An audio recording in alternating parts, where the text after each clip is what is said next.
What do you see kind of overarching everything, the overarching good and the overarching bad that you're seeing from your perspective on what's happening with AI? Where you want to start with the good or the bad? Let's start with the good. Yeah. Okay. I think what is really going to serve us well as human beings on this earth is when we see that it does a specific task better than any human does. And we have some very relevant places like that where it already does that. So, for example, if I have access to my own MRI, and today I'd have to take that MRI to a radiologist who's going to then interpret it and say, this is the problem with your lower back, right? Mhm. This actually happened to me Yeah. where I couldn't get an MRI done here. So I went to Michigan, had it done there. But then I had to order it on a digital file. And then I had to pay a radiologist to interpret what the problem was. Mhm. If I give that same uh, data to a radiologist AI, Mhm. the chances of getting an accurate diagnosis is considerably higher. Mhm.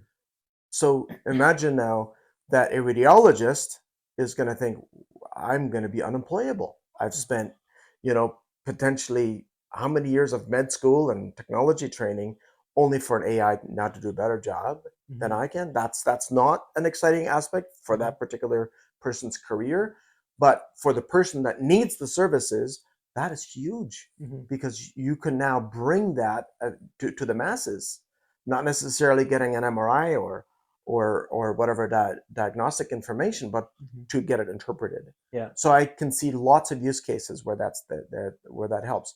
Likewise, if we're trying to solve a technology problem, and for example, we had our own team, we needed to validate a certain kind of an address. In the internet, the olden days, we had IPv4 addresses which look like 192.168.1.1, right? Okay. That's a common address. It's kind of syntax people used to, but we ran out of addresses long ago, and so we designed a new addressing scheme that's way more complicated, but to validate whether it's something correct. And so one of the guys just said, let's ask Claude, which is one of the AI engines that is particularly trained in writing software code. Okay. And boom, it came out with an incredible answer that would have taken potentially hours for someone to write the same thing, and you have it in seconds. Mhm. So you have where it does a better job than humans, Mhm. and you have resources now or examples where it becomes a really good assistant. Mhm. If you know your subject matter well, then you can ask like an assistant, hey, help me gather this information, or how would Mhm. I do this? You still need to be the expert and the arbiter of the truth, Yeah. and you can easily be misled if you don't know your Yeah. stuff. For this case, I think something like what do you say, a radiologist or whatever it was, Yes.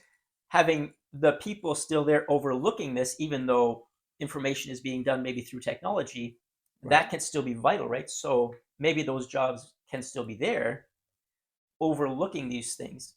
But hopefully, you would think, well, maybe then the idea would be, well, maybe we can help more people then with Yeah. just one person because we're Right. we're low on people who understand these things, right? Which is part of the healthcare problem. So maybe one person could then oversee many, right? But Right. kind of look at what Right. answers AI is giving and kind of confirm, say, yeah, these are Right. good answers, like you said, or this is a bad answer. We should let's check Right. this again, right? Okay, so yeah, I see a lot of um, good cases there for sure.